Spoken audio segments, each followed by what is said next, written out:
not chase shiny objects. Oh, yes. If you have a plan and your plan is intentional and strategic, stay on course. It's easy that you have all these different things hitting you in the face, like, oh man, that's cool. It's gonna break you, or it's gonna make you go broke. Yeah. So it's just so important that you're just not chasing shiny objects. If you have something, think about it, talk about it with your partner or whoever that is, and and really vet that out, and then go in that direction. I mean, of course, you may have to pivot, but I think that's just crucial, just for me and just for any business. When you're talking about moving forward.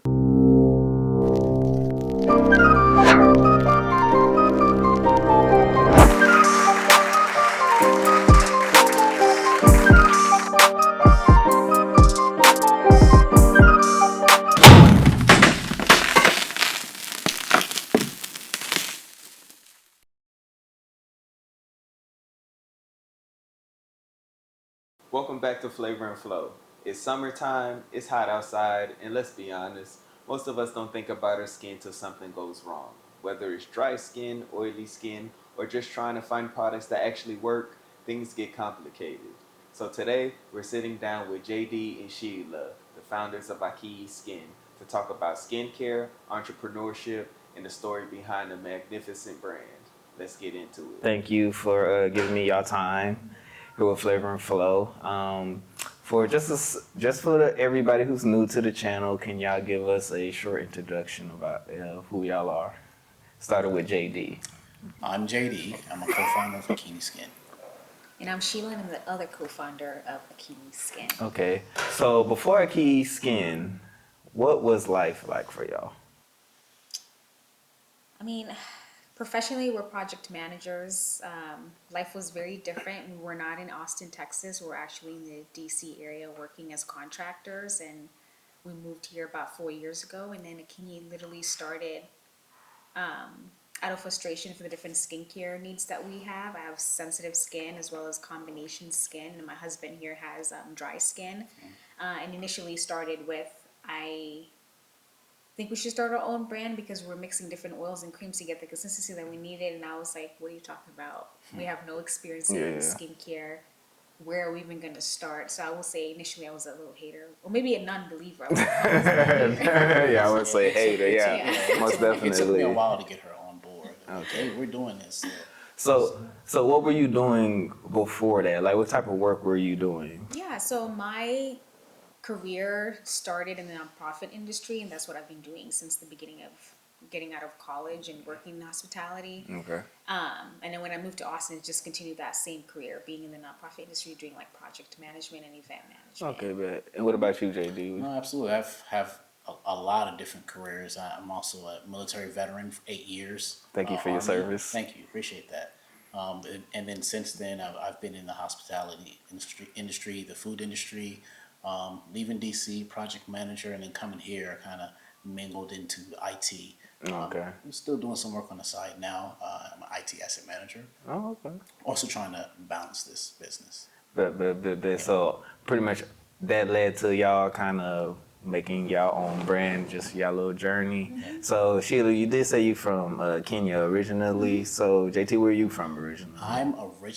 I'm born in Grand Rapids, Michigan. In Michigan. My father was in the military, so did a lot of traveling around some military brands. Okay, yeah. So we got the same kind. Yeah. Oh man. So what kind of places did you travel to outside of that? So, father, everything was really just stateside. Hawaii, North Carolina, California, South Carolina, DC area. But just doing my own tour, Germany, Italy, Afghanistan, Liberia, Spain, Senegal. I've been to several different places. Bad. And that eventually led you to DC? Yeah, pretty much. Is that where y'all met, DC? Well, so I actually grew up in DC. I graduated high school in DC, so I migrated back to the DC area. Okay, after bet. the military. And that's where y'all kind of met? Y'all both met in DC? So what got you to DC? So my story is a little different. So my parents, like most migrant parents, they win the lottery, which is called the green card. And, we moved here in like 2010, and I've been pretty much in the DMV area since then till I moved to Texas, but we met when I was a pre-med student. I was not in the scope of going into the nonprofit industry. I knew I wanted to go to med school. I knew emergency medicine is what I wanted to do. But with my advisors in college, and I like taking shortcuts, and med school doesn't, you can't do shortcuts with med school. Yeah. So I was told about a PA program, which is pretty much a physician assistant program. And I was touring schools actually, ready to go to Towson University or UMBC to do my PA program. And as much as I loved emergency medicine, it is very draining and it's very traumatic for the person who's doing the work, because you're helping someone in their most traumatic or dire time, and then you let them go to another unit and you don't know what happens to them. Yeah. And then the other thing is I moved schools, because with PA school you don't get time like med school to learn all the different medical terminologies, so you have to come into the school knowing all the things. So I went to a university 2 hours away from home to do a respiratory therapy program so I can have the clinical experience to be in PA school. Med school is 4 years, PA school is 2 years. So you're doing a rapid course, pretty much the same thing your doctor is studying, you're studying in 2 years. In that program, I was barely sleeping, I was not happy. And then we came into organic chemistry and I was like, what in God's name am I learning right now? It was pretty much like learning a different language. And then my advisor was like, well, you know, you're not doing so well in chemistry as much as you are performing well in your other courses. Chemistry is what you need for this career. And I had to sit down with myself and figure out, like, what is the thing that I need to do? I loved helping people. I love connecting with people. Medicine is now out the window, trying to figure out how to tell my African parents that I'm switching a major. And I found political science and international relations, and that's how I ended up in nonprofit, because you can do development inside the United States or anywhere. Okay, bet. I didn't know African parents were so strict. Like, you know how they say the Chinese parents were so strict when they'd be like, you dishonor our family. For most African parents, you're either a doctor, lawyer, Yeah. those two things, or you could be an architect or engineer. Okay. But it has to be a degree that follows with like a master's. But thank goodness my mom is a little bit more progressive. She was like, oh, so what are you going to do with that? I mean, I had some uncles who were saying, are you trying to be a politician now? Are you thinking about law school? And I was like, none of those things. Even though we need more of our kind in political, in law for sure. So was the skincare industry, was that like the first idea, or were there other ideas that y'all had that kind of like led up to this? I mean, actually, as Sheila mentioned, you know, we were mixing some things together to come up with something, right? Okay. This was actually supposed to be a body lotion. Is kind of where it was, and then it kind of transformed into something else as we started meeting with our chemist. As we were speaking with our chemist, we started adding so many great ingredients, and she was like, you guys might want to think about branding this something different, because you have a lot of quality ingredients in your product. So that's actually how it kind of transformed into a skincare brand. Okay. Plus, my wife always tells me, why does your face look like that? why does your face look so I promise you, I just put something, it's like, you need to try again. So, but no, absolutely. So, Okay, bad. So were there any ingredients that y'all didn't like that eventually lead y'all to making your own formula? For me, so we noticed a huge difference in our skin when we moved to Austin, Okay. like the DMV Yeah, area. this heat. Yes. In the East Coast, we have the heat and humidity, which helps with just having your skin nicely hydrated. But with Austin, it's dry heat, and that does so many different things, especially to the melanated skin. Your hair will be fragile, your skin will be more flaky, you're not going to be as radiant. So we're using the same skincare routine we're using in the East Coast here, and it was not working. Okay. My skin was so bad, I was getting spots in my face. So I was thinking, oh, maybe this is dry patches because of like some type of like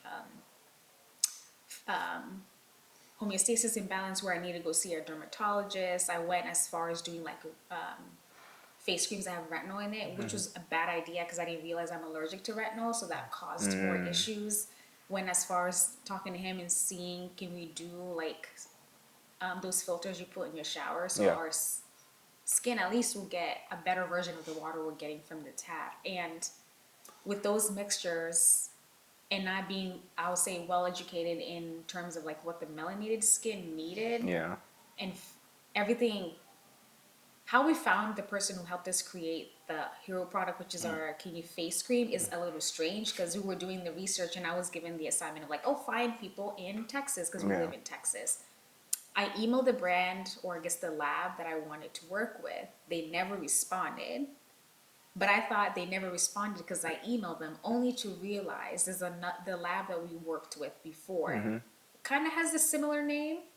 And I emailed someone in Florida instead of someone in Dallas. And this Florida company worked out because it's also run by a husband and wife duo. The wife is a scientist, and the husband is like their project manager that handles everything from like packaging to manufacturing to shipping and handling. Okay. So everything was happened in divine timing, because if I reach out to the Dallas people with that relationship, wouldn't it have it been a good relationship? And then the folks that we found in Florida worked out for us because they just handled everything. Okay. Not that we didn't know the skincare game that well, but we knew what results we wanted. And this woman has worked with so many different people. They handled low minimum orders, which was what we wanted. They were very patient with us during the trial time. The husband's very knowledgeable in terms of like, oh, we have a cream, maybe you should consider this thing and this thing next time. And like everything worked out. Okay. So you did your research to lead you to find somebody who was able to come up with a formula for y'all, and at the same time they were able to manufacture the ingredients for y'all. Okay, but so y'all didn't like go in the bathroom with just like making stuff yourselves. Okay, but The mixing, most people think we're like mixing stuff in the bathroom, the mixing in the bathroom, because this came from our first article with Tribeza. It was buying stuff from Target and hoping to God they worked with their skin, not realizing that the environment was different, so you had to switch your skincare routine. People in Colorado can use the same skincare routine with folks here because of the dry heat. But come winter, your skincare routine has to be a little bit different. Does it mean more water, more oils? Do you want to increase more ceramides and peptides to protect your skin from the really crazy winters? In Texas, most people are like, oh, it's so hot, I'm so scared of oils. Oils just seal in moisture. So if you're putting in oil and you're not hydrating your skin, you're still going to be dry. So understanding the different like steps in your skincare routine, for you to have healthy skin. Our goal is not to be like the biggest skincare brand in the world. Our goal is just to make sure that the regular person has like healthy skin. And we're a minimalist brand, so we're not trying to have you do a 7-step skincare routine. Our goal is for you to wash your face, put on the thing, and get out keep the it door. keep it simple. You know Yeah. what I'm saying? So with so y'all had a lot of failed attempts before y'all eventually found something that worked for your skins, just because of your transition from DC to coming out here. So did you have to do any research to kind of give you that end result, or was it kind of like personal experience that kind of made you realize like, hey, I have to do something different with my skin because I'm out here versus, you know, being in DC on the East Coast? I mean, I know for me, to be honest, the DC area, I didn't have a skincare routine. I really didn't have a skincare routine until we got here, like Sheila had mentioned, because it was just so dry and my skin was drying out. I would literally just wash my face, throw something on it, and just be out the door. That's where I was. I really didn't get into skincare, really care about it. It's kind of funny because we moved here 2022. We started the business in 2022.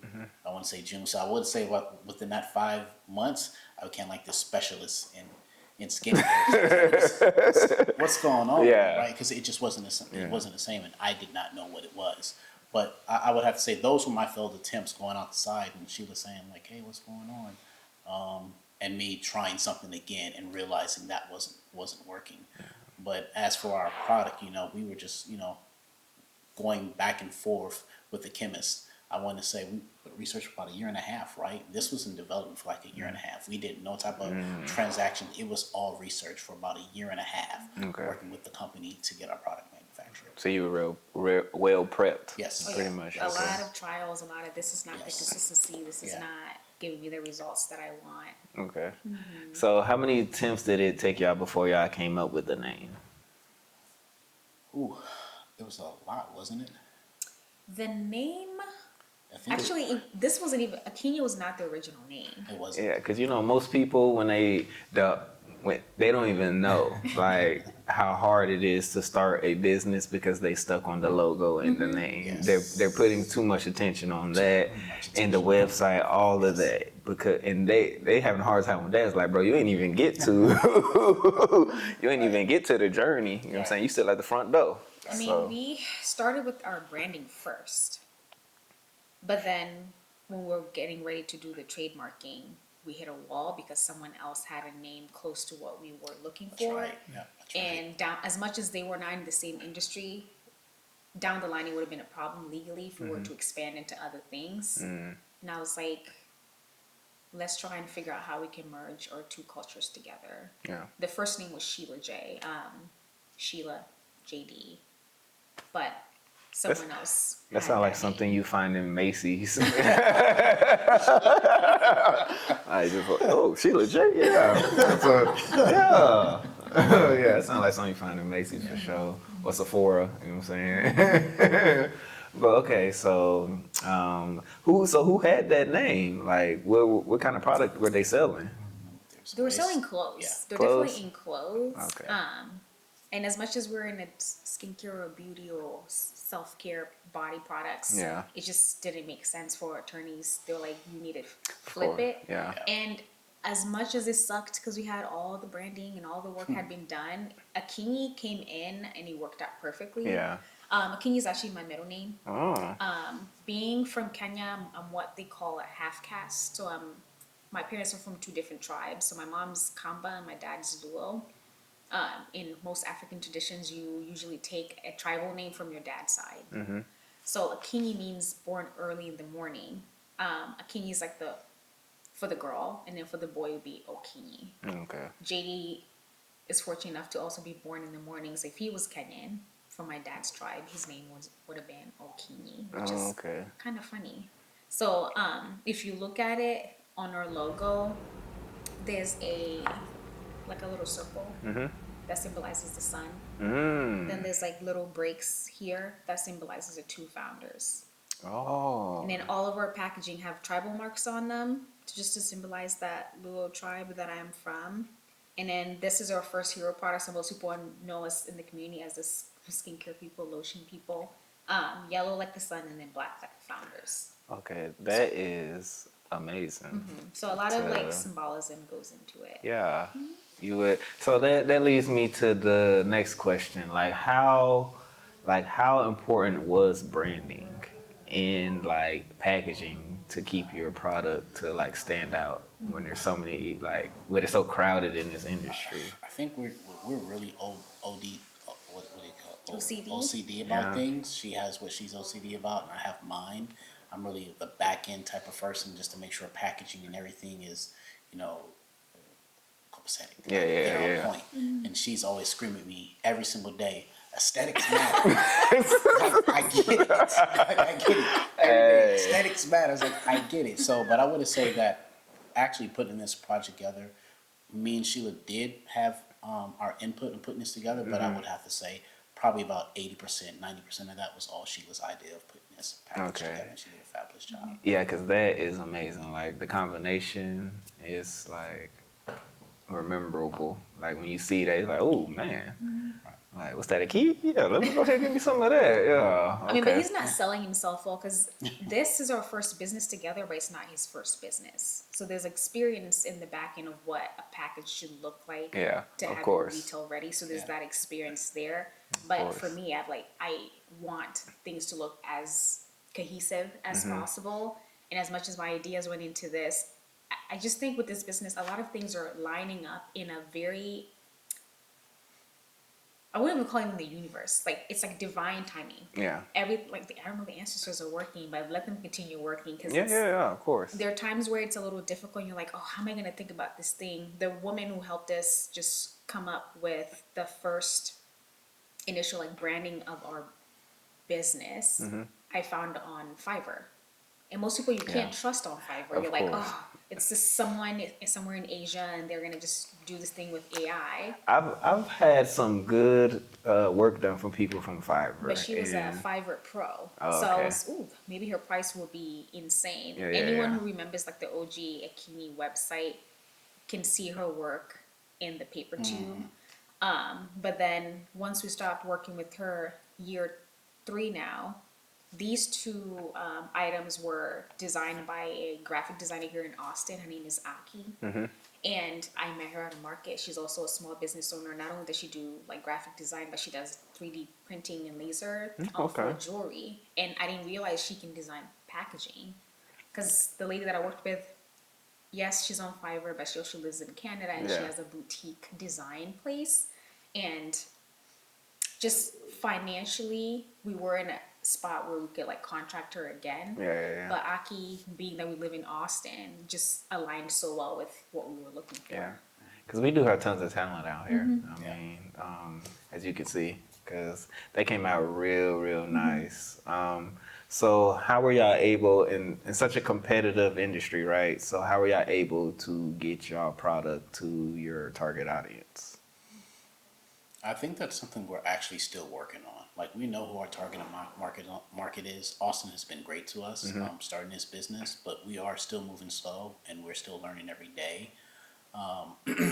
So the market is very competitive. It's just about making sure you're moving and being able to watch your steps and see how you're not too fast, not too slow, know what you're doing. Because it's we still have our challenging days of trying to figure out, all right, we need more traffic to the website. How do we get more traffic to the website?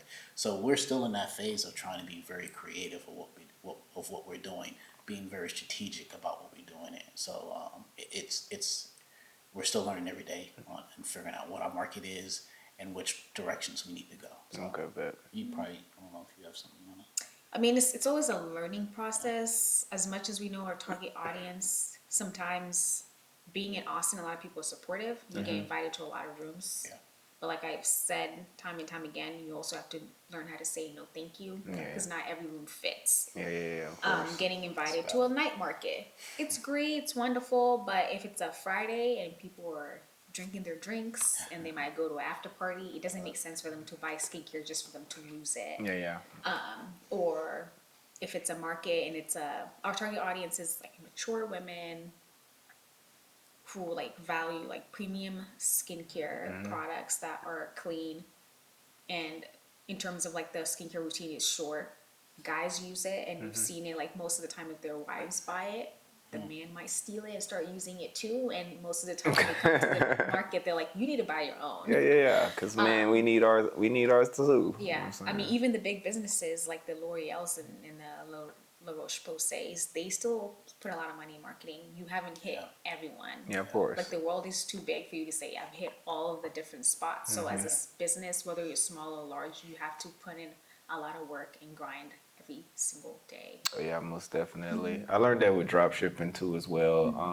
Because I used to find whatever product I thought was interesting, and then I would go market it. I would make marketing videos to market it. I would, of course, packaging. I would have to contact manufacturers. I want to say Alibaba, contact manufacturers to work on packaging and whatsoever. But the thing was, when I was marketing, because I would market on Facebook, TikTok, and these were paid ads that I was paying for, you would kind of not want to, like, I don't want to be an Amazon. I don't want to be a store that sells everything, because I ain't got Amazon money. So you have to niche down on one particular thing and make your store that. You know what I'm saying? And from there, if you find, because everybody knows it's just one product. That one product is going to make you or break you, right? You can have 10 products, but one of the products could be a t-shirt, it could be a hat.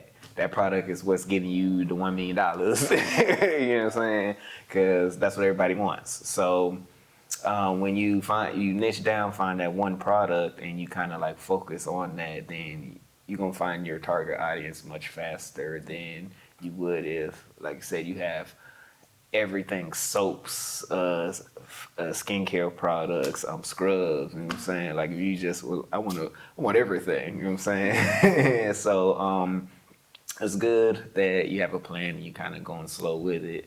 Especially this generation, everybody is on TikTok now. So I know TikTok marketing is going to be like a real big one to get into. I don't know, because you said you went to Fiverr before. I know they do have influencers on there. One good idea is kind of like have people use the product. I don't know if you ever seen like the influencers yeah. So I know that would be like a good angle, especially for a product like this, because I know you say you're looking for mature women, but there is a lot of young women as well who would actually benefit for this. You know what I'm saying? Shoot, people trying to wear a Gucci and Coach and stuff right out of high school. Like you got high schoolers trying to like make it big. I'm trying to be a rapper, like chains and stuff. I'm like, so I'm sure like they are all into the skincare products. You know what I'm saying? As long as it works. You know what I'm saying? If it works and then it's black owned, you know what I'm saying? Married couple, people are just gonna be diving onto this stuff, right? I don't think it's gonna matter your age, and especially men. You know what I'm saying? I see you have it's scented, right? So the cream used to be scented. We took Okay. out the scent because we noticed that it was a barrier for us. Mm-hmm. But all of these, the cleanser pretty much smells like nothing, and Okay. then the toner is made out of cucumber and other ingredients, so it smells a little cucumber. And everybody loves cucumbers. Everyone's So like, "Ooh, it smells so like this." refreshing. Yes. Yeah, like everybody loves cucumbers. You know what I'm saying? I be drinking cucumber juice. You know what I'm saying? Don't drink this, man. But even with the cream with no scent, you know what I'm saying? So you put on there no scent, then you can still put on your cologne, you can still, do what you do. And I mean some people's skin may be a little sensitive to fragrances. But I mean I think that's like rare occasions though. But I know it it's, just depends because Yeah. when we had our OG cream with the oud in it, people loved it because most people love sandalwood and arborwood a lot, and that specific cream with the fragrance was dermatologist tested on normal and sensitive skin, and it passed. Nobody had any reactions. The reason why we took it out is because when we were trying to go into like retail, whether it was big or small, many of the people in the spa industry were like, "Oh, fragrance is a really hard place for us because just because it's dermatologist tested, one client might not react, but another client may react Yeah. on their skin, or they may just feel like the cream is unpleasant." But we just want to encourage people to like do their research Of in course. terms of like skincare. Just because everyone says, "Oh, fragrance is so bad for you," is it organic? Is it synthetic? Are you allergic to the cream because of the fragrance? Are you allergic to the cream because of the ingredients? Yeah. For example, I have a friend of mine who loves skincare and would love to support our brand. When we started, we only had one product and people thought we were crazy, but she's allergic to all nuts. And her cream has macadamia nut oil. And she was like, "Oh, maybe because it's an oil in the cream, I might not be allergic." She just did a little patch test, and sure enough, she broke out in hives. Okay, but So, yeah, it has. fragrance, yes, some people may be allergic to. Maybe they might not like the smell of it, but you just have to do your research on the ingredients. Okay, but and that's what people don't do. They don't do the research at all. They let somebody. They see one video on Instagram, they run with it. Yes. I'm getting a touchdown with this information. I'm going. I mean, like even last week, one of our returning customers was asking about, "Oh, I'm thinking about getting niacinamide and vitamin C, but before I get that, I wanted to see how it would pair with the products." They got the trio, and I was like, "Well, the cream has vitamin C in it as well as niacinamide." They were like, "Oh, I didn't know that," and I was like, "Oh." You've been a customer for 2 years. Yeah, you didn't look at the so ingredients? it tells us as a brand we just need to promote those ingredients more. And as much as like we're talking about it every day, it's on the website. Sometimes it's just easier to dilute it down for your customers. So why is niacinamide and peptide so important to use in ingredients? So when we created the cream, it was the first product, and as much as the fragrance was the barrier, the other barrier is because we only had one product. So people are like, "Oh, you only have one thing?" They're like, "I can't really get your cream in our store because I don't want to order a cleanser and a toner for someone else. I like to order all the things from you." So we were creating this because we're minimalists. We wanted to pack all the things into one cream. So our moisturizer, the goal is to hydrate, moisturize, and rejuvenate your skin. The niacinamide and the peptides are there to help you with for the peptides to strengthen your skin barrier. And your skin is getting damaged every single day for various reasons. AC, dust, heat, Yeah. products that you're putting in your face, your diet. So if you're putting on peptides on your skin, it helps you to kind of repair that skin barrier. Okay.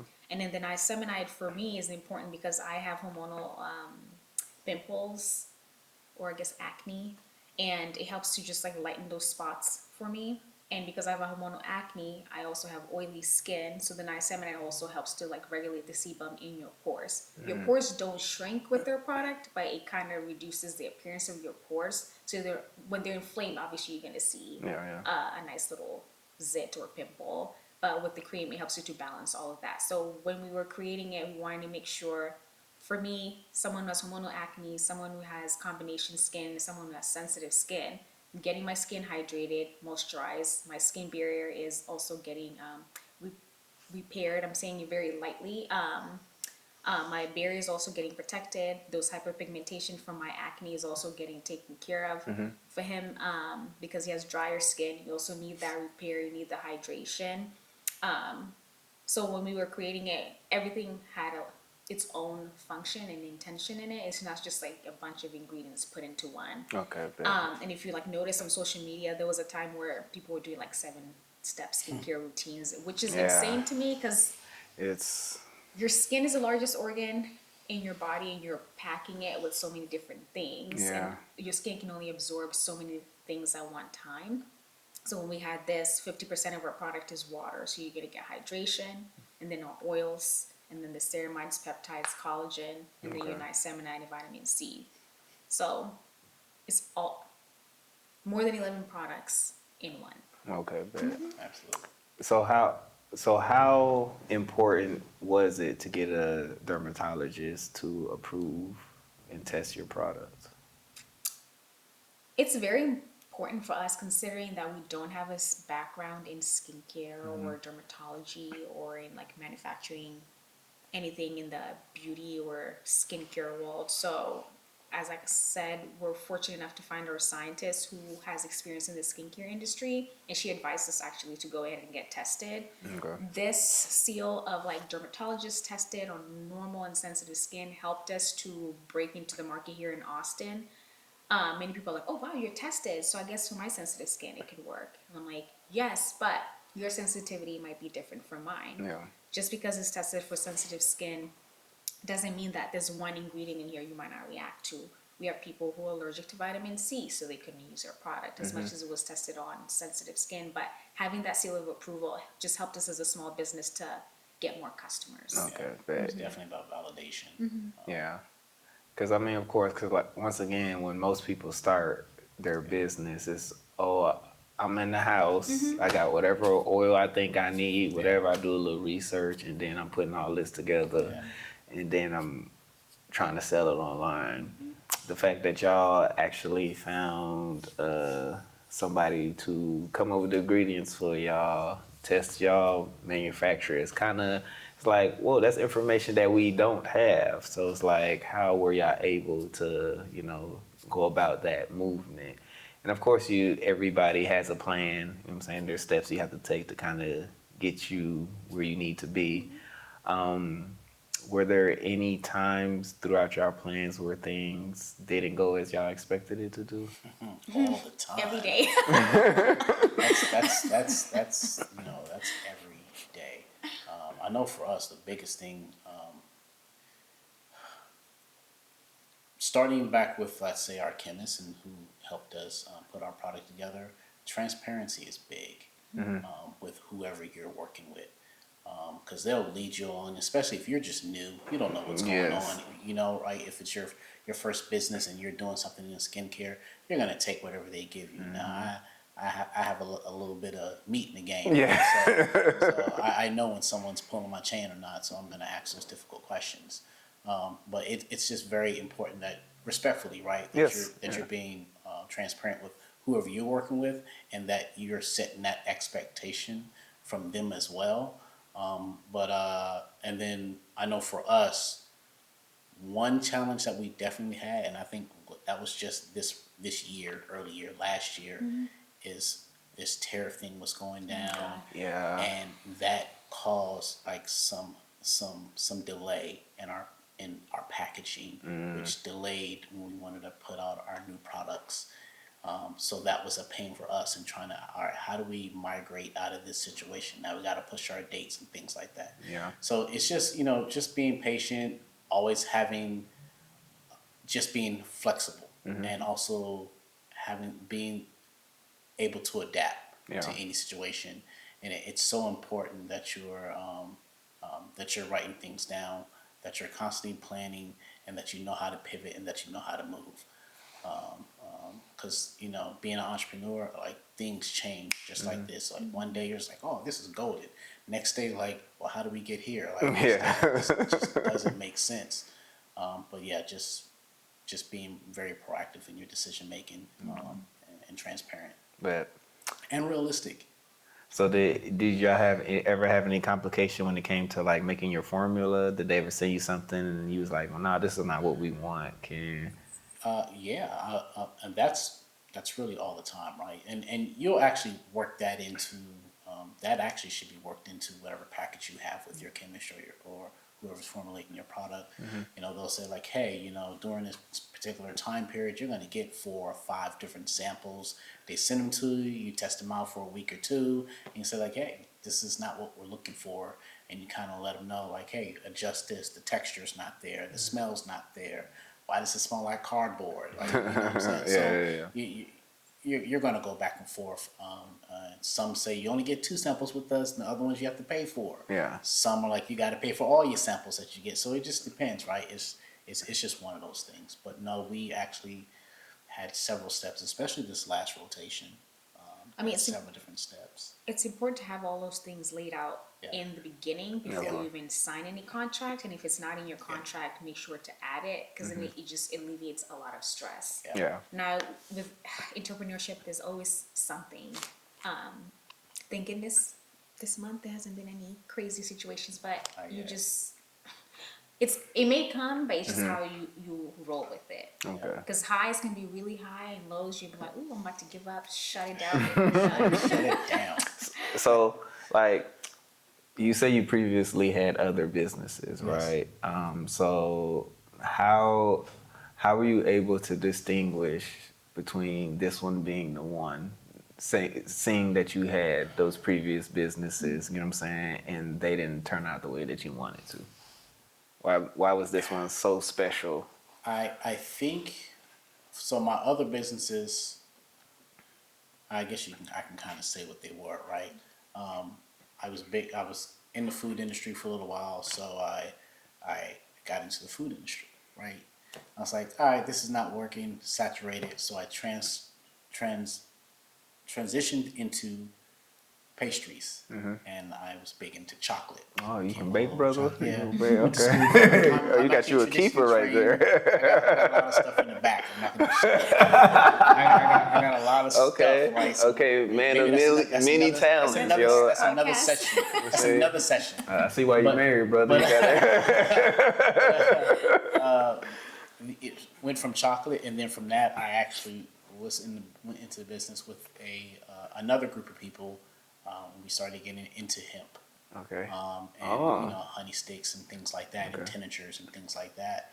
I will say the difference between this and those businesses: 1, I have a partner, and then 2, I have a partner to where I know that they specialize in this, and I specialize in this. So we actually know our areas, and I think we respect each other in those areas. And I know that if Sheila's somewhere, I know she's doing her thing, and she can trust that I'm doing the same on my end. So as long as you have that, what's they call that?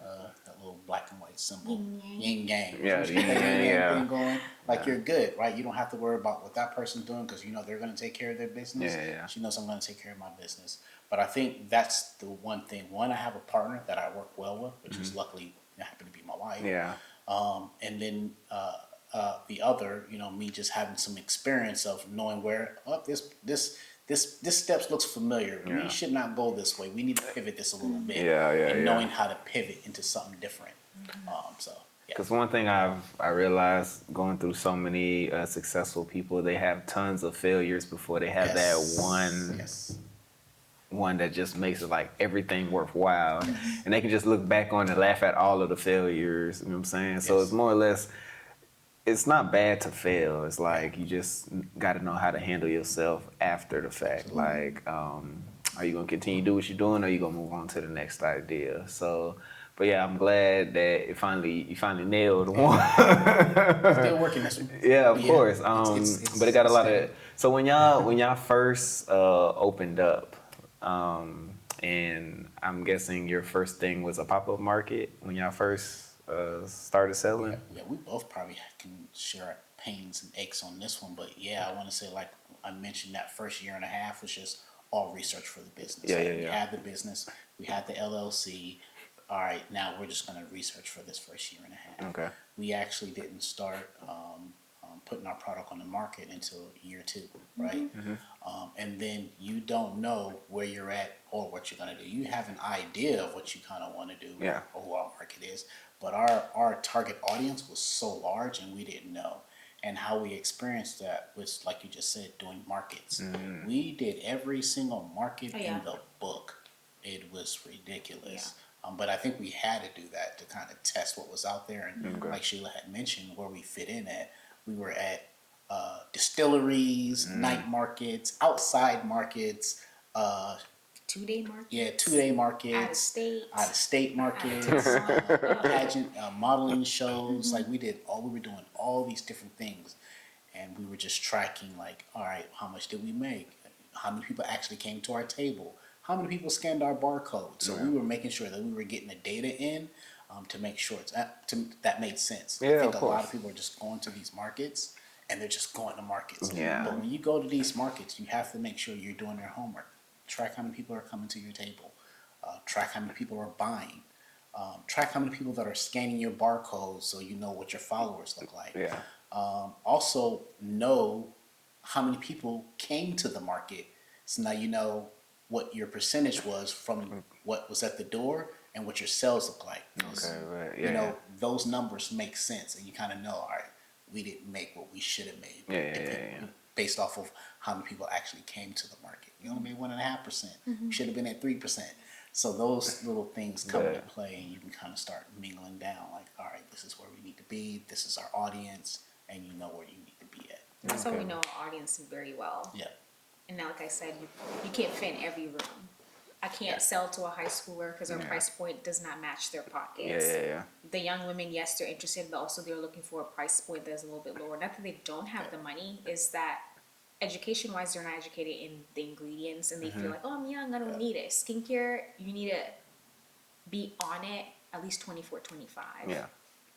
It's not that you're going to reverse it, but you have to take care of yourself. And that the fact that you also live in Texas, the sun is beating you down a little bit more than someone like us who came from the DC area. Yeah. We're right close to the equator, so your skin regeneration is slower as you get older. As a woman, you lose more moisture.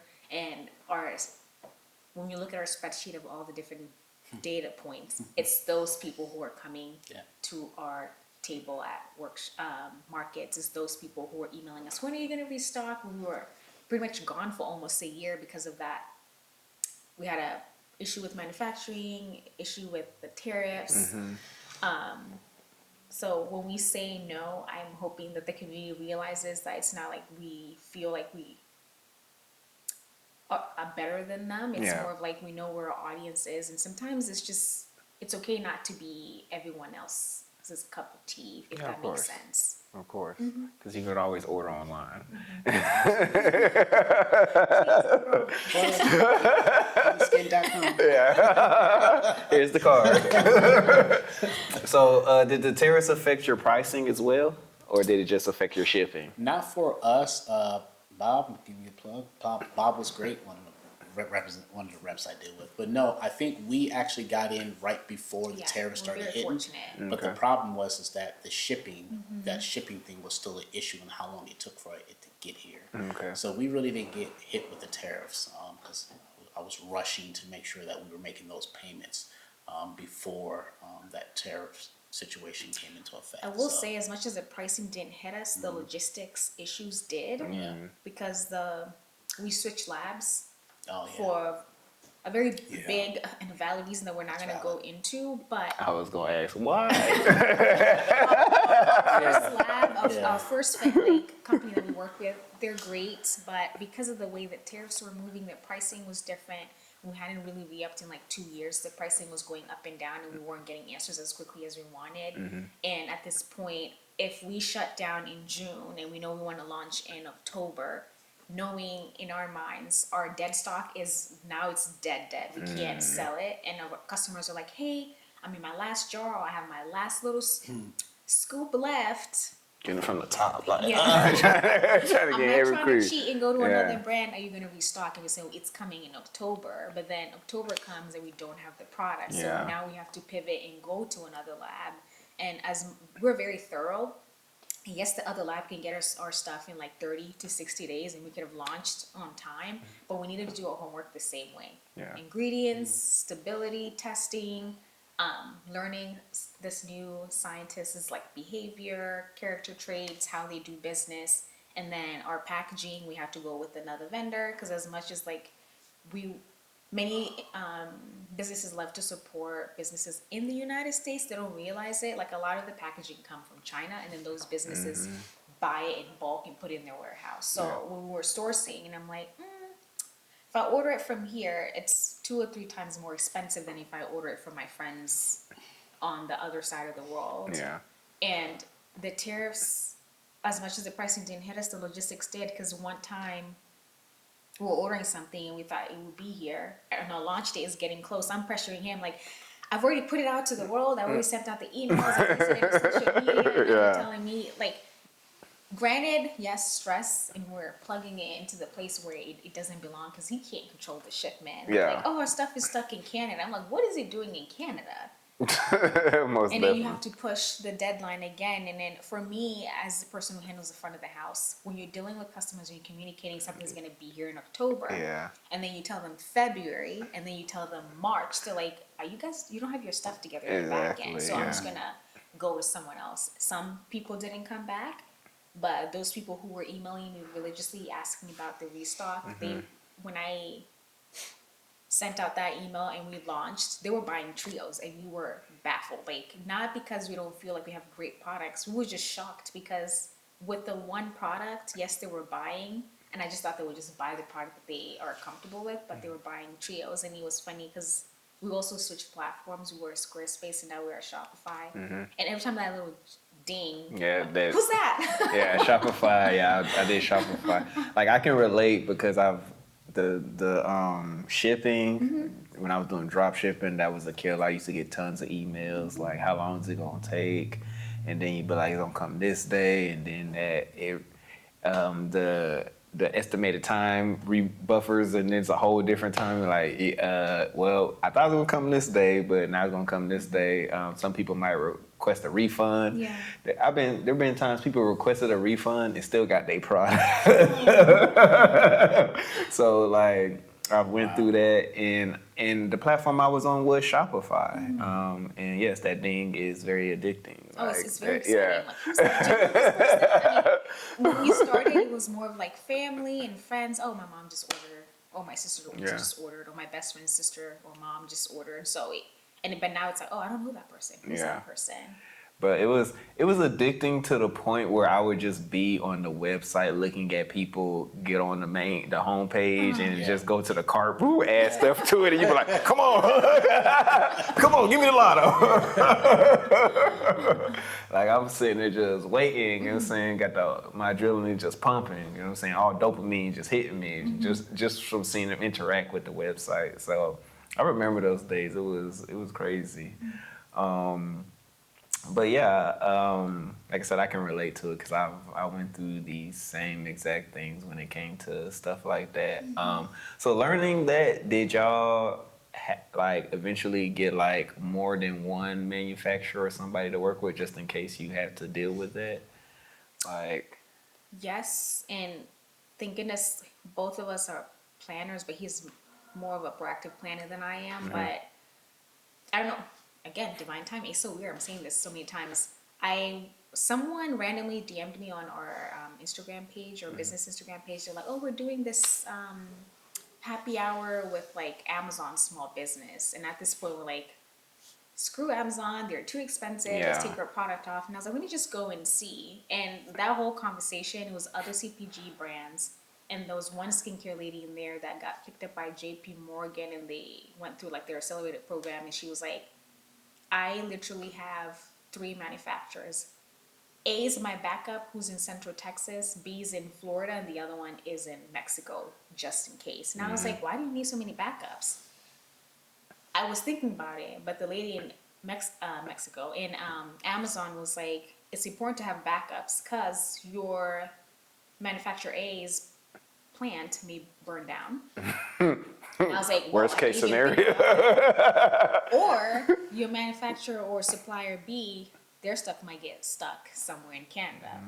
So what are you gonna do? So, and I was like, oh, I never thought about that. So like right now, we have 2 people that we can go to who are very experienced in this industry, Okay. and there's a certain level of trust we have with them. But are we worried? Are we thinking about all the different things? That's why we have insurance, and that's why when you plan so far in advance that when these things happen, it's just all about pivoting. Because as humans, you can always plan, Yeah, of course. but anything can happen. happen. Like we planned to launch in October, we didn't launch until March. Okay. But everything happens for a reason. Yes. Maybe we weren't supposed to work with this lab that we started our business with. We needed to pivot so we can scale. Okay. So what is y'all best selling product? Well, the best selling product is the moisturizer. It's the moisturizer. But it's funny. Sheila had already mentioned it. Since we've launched the 3 products this year, a lot of folks have been buying the trio. the But trio. our best selling product Okay. is the moisturizer, which is what we're known for. So Okay. So why do you think people connect with it so much? I think it's because it's vetted.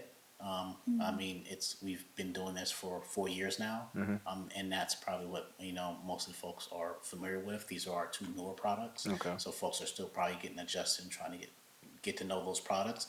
But we have a lot of folks that are coming back that know what we put out our first couple of years, Yeah. and they're coming back to get the moisturizer. I mean, we also have 5-star reviews on Google and our Yeah. website. Yeah, So I've seen it. It's the very reviews impressive. is what keep people coming back, and Yeah. the number one reason that also has people buying them in person is because of how packed with ingredients it does. Yes, the product is $85. Someone hears that, they're like, whoa, that's super expensive. But then you walk them down the different ingredients, they're like, I can throw out my vitamin C, my peptides, my little collagen, my niacinamide.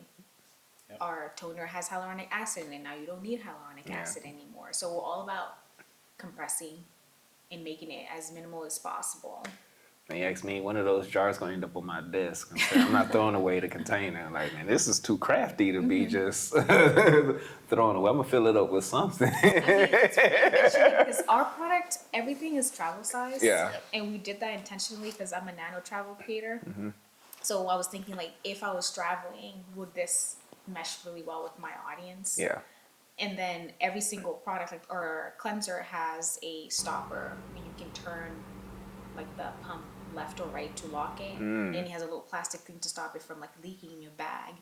This paper tube, we're very proud of.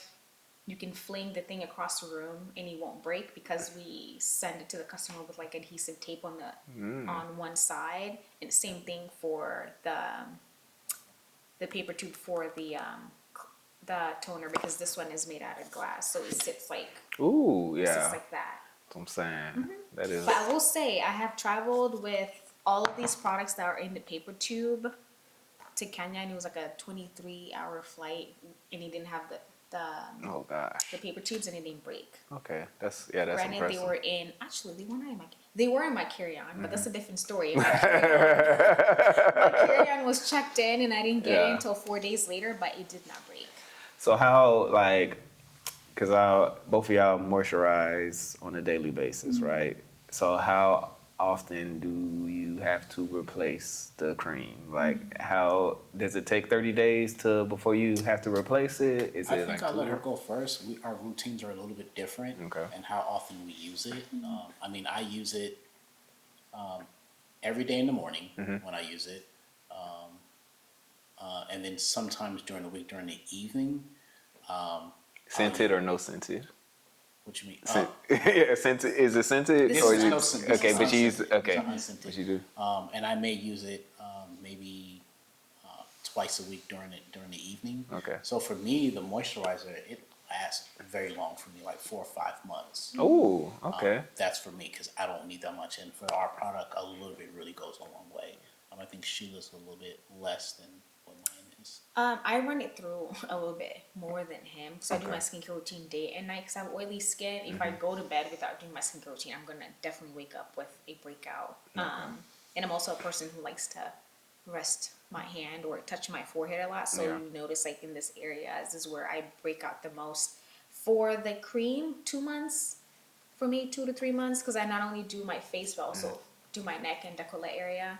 And then the cleanser, we just buy one from ourselves and we share it. Just Oh, put it in the okay. shower. You just go in there and wash your face. The toner I use almost every day, but now that it's getting a little bit more humid outside, I will go every other day. Okay. And that one can last me, because I use it twice a day and I really douse my cotton pad with it. Maybe 2 months. I don't remember or 3 months. That's still a decent amount of time for the price. Fraud, waste, and abuse.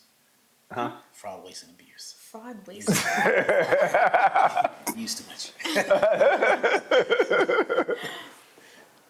Okay, that's amazing. That's still a good amount of time to duration for the price. You know what I'm saying? Yeah. I mean, he was saying that the cream a little bit goes a long way, and it goes a long way because from the people who know us from our OG cream, this one has more active, so we increase the percentage of like collagen and the ceramides and the peptides, and we took out dimethicone, which is some type of like a healthier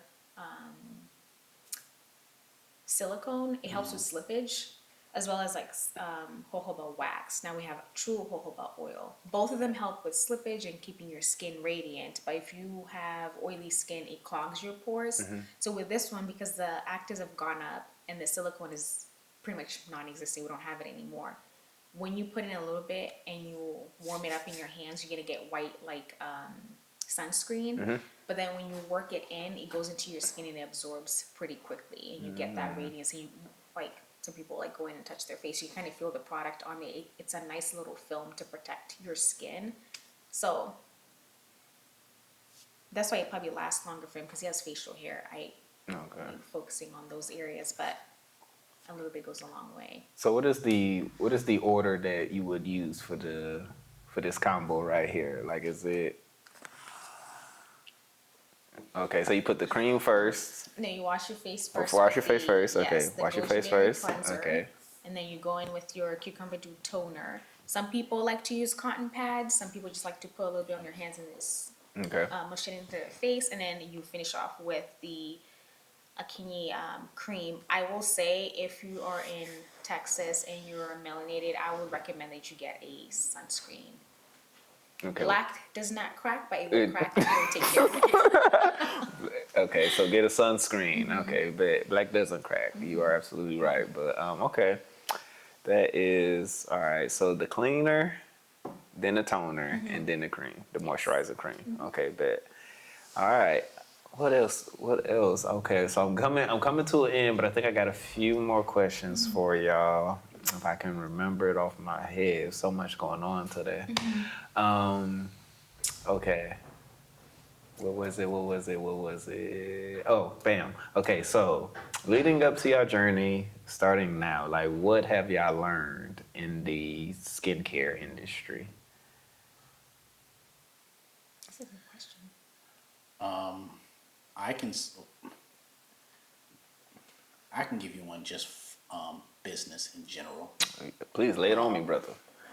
Do not chase shiny objects. Oh, yes. If you have a plan and your plan is intentional and strategic, stay on course. It's easy that you have all these different things hitting you in the face. Like, oh man, that's cool.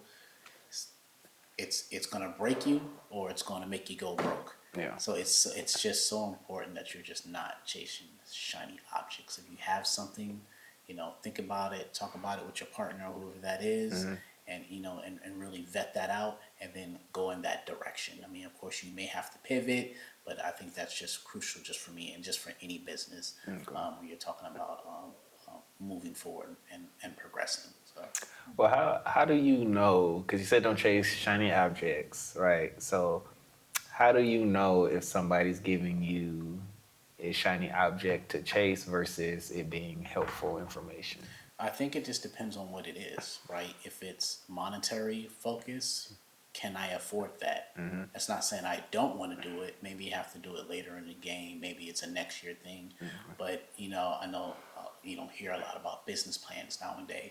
But make sure you have that business page together, whether it's 16 pages or if it's a one-page business plan. But look into that business page and be like, does this fit into my plan or what I'm trying to accomplish? There are some things that are going to shift, absolutely, but you really have to see if it makes sense for what you're dealing with right now, whatever your budget is or whatever the direction you're trying to go. You never know. Like, we never know. Like, we don't know. But you have to see if it fits in, if it works into what you're doing.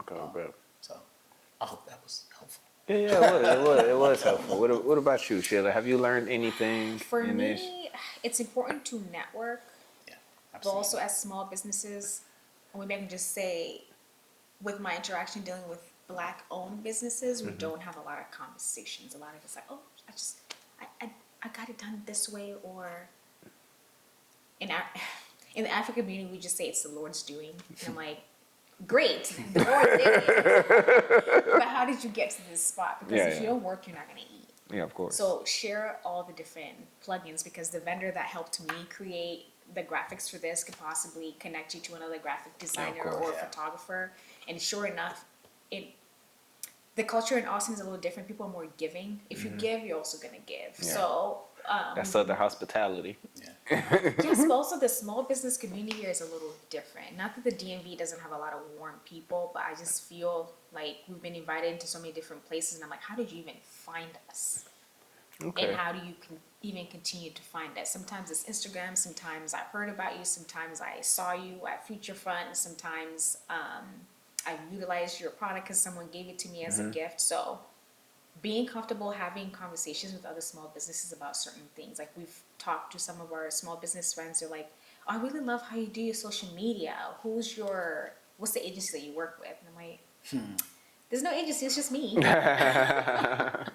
But then I share them the different tools. Oh, I really love your photography. Who did you work with? And they would say, oh, it's a young lady that started from the ground here in Austin. Or, where do you get your packaging from? And we're very open. We're never like, oh, yeah, you don't gatekeep it. Yeah, I mean, gatekeeping really doesn't build the community. of course. And that's not how we function. If we can give you an answer to something, we'll give it to you. Now, if you're prying too much to the point where you're like, what is going on? Yeah. We maybe like pump your brakes a little bit, but we've never had someone who's crossing boundaries. Okay, so just create a community, and also have a group of people who understand the things that you are experiencing as a small business, because we both have friends, we both have family, but I don't think any of them understand the magnitude of what it's like to be an entrepreneur. Yeah. Because you work full time for someone else's business, so at least you can log off and close your laptop. Exactly. But then you go home and you deal with your business, and you're sleeping, but you're not really sleeping because your mind is bouncing off different things. And he will tell you so many different times when we're working on different things, he's like, just give it a break. And I'm like, my brain is moving fast right now, and I need to do it when I'm motivated versus when I am completely burnt out and I don't have any more gas. For sure, 100%. I agree with that. Did y'all fund the business yourselves, or did y'all go for loans or any grants of any sort? No, we funded ourselves. 100%. We're still. That deserves a pat on the back. a couple of loans. Fully bootstrapped. Yeah. Like, Our own, personal loans and our own money. And Yeah. I had some other investments that I was able to, dip into to get this bad boy started. But Okay. Which I don't want to talk bad about loans, but I know they make it real hard for our community to get business loans, let alone a loan, you know what I'm saying? So, but it is great that y'all were able to go ahead and do that without, owing nobody first. You know what I'm saying? That's always give you an upper hand on on anything, and you can just be like, this is all mine. You know what I'm saying? I don't owe nobody nothing. But okay, so is there any, So looking forward into the future, right? So I know y'all got plans. Do y'all plan to make the brand like I want to say a luxury blend? Do y'all want to have your own storefront? Like what do y'all have planned for the future for your skincare product? I mean, right now we are a premium, or I guess luxe brand, but our goal is to focus on direct to consumer. Those are the people who just support us very well. But if I'm thinking like 5 years down the line, I love boutique hotels. So that would be like number one, or specialized grocery stores. Now you're like your HEBs. There's nothing wrong with HEB, Yeah. but a product would not fit well in there. But like specialized grocery stores that have, I could say like premium products Like in a it, Target? Like those. like a Whole Foods, Central Yeah, Market. like where they bring in a lot of imported goods. Yeah. That you're not going to see anywhere. Yeah, that some okay, folks bet, are bet, okay bet. with paying I mean, if different we're- price points. So Okay. If we're thinking about like in Austin, like Tiny Grocers are a good Yeah. one. They're very specialized. Very specialized. Who else? Sprouts? Down. The Sprouts be one? Y'all know heard of Sprouts? I don't know. Okay. I think Sprouts would be. Sprouts is not. I'm talking like boutique. Boutique, very, okay. Like they focus on a certain audience of Wow. people. Because, and we're saying that because we're not a brand that's created for everyone. Yeah. And we know where our people go, so we're trying to find where our people are. He had a great idea of like getting into what's the name of the brand with the black-owned businesses in it? It's like the black version of Amazon. Someone started talking about that. Juno? It's not Juno. But if you know, probably look it up. They've niched down to premium, like black brands, and they focus on pushing those black brands versus having like space for everyone. Not that we are excluding ourselves. It's just like You know your there's- audience. We know where our audience is, Yeah. and that's where we would like to be. Because as much as you're in these stores, marketing monies go out the window. So Yeah. when we're putting money into somewhere, we want to make sure that we're getting a return on investment. Okay, bet. Have y'all ever like tried selling in Houston or Dallas to see the turnout in those other areas before, outside of I Austin? mean, we've looked in it, but we haven't put like a lot of research into it yet. I guess we're just trying to conquer what's on our front doorstep Yeah, right yeah. now, which is Austin. And there's definitely a lot of potential in Austin, course. in Austin and on the outskirts of Austin. So Yeah. we're just trying to see what's out there in this particular area first. But absolutely. Not to cut you off. I'm Yeah. sorry about that, but I know Killeen would probably be a nice area too. We met someone from Killeen. Yeah. I think from the Chamber of Commerce, a black gentleman. Yeah. He told us to reach out. Killeen has a very diverse community in its military Yeah, too. I So know. I was there several years ago when I was Yeah. in the military. I got a homeboy that's from that area, and I don't know if a lot of development has taken place since then. no, Okay. no. Yeah. Okay, Like so I it's mean, still we clean. yeah, it is still clean, man. We used to have this place called Putt Putt, and they closed it down. I mean, there was a death, so they closed it down, and haven't built it back up ever. man. You know what I'm saying? Still to this day, and that happened back when I was like in high school. Still to this day, they haven't built nothing back. So there's no miniature golf or nothing. So everything that they try to build for the kids are some type of arcade type ordeal. It's not really stuff like to keep kids busy. So there's not much to do in Killeen except for people to get in trouble. You know what I'm saying? All you're doing is getting in trouble, doing some reckless stuff. But the demographic out there though, yes, they most definitely would buy your product for sure. Cause my auntie, she sells like jars. I want to say they kind of like I don't want to say it's candy jars. You can put whatever you want in it, but she sells jars and then she customizes them to either put your favorite football team on there, college team, whatever you want to, whatever design you want. And she kind of sells those. And I know, I want to say 2-3 months ago, we was at a little pop-up market or whatever, and they just had people out there selling like all of their goods or whatever. You know what I'm saying? It was a nice environment. Like I said, a lot of black folks. So I know Killeen and in Maynard too. I know they tend to have a lot of our people in those areas.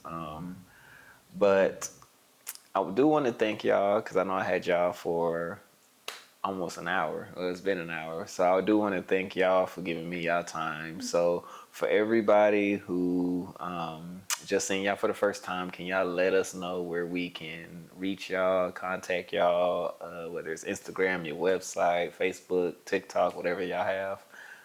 Sure. Our website is www.akinyiskin.com. That's AKNYI. And then on all our social media platforms, whether you're on Facebook or Instagram, it's AKINYI Skin Official. DM us. I'm the one managing it, so you'll probably be chatting it up with me. All right, and thank you again for giving us this opportunity to speak with y'all. And thank you, everybody, for tuning in for another episode of Flavor and Flow.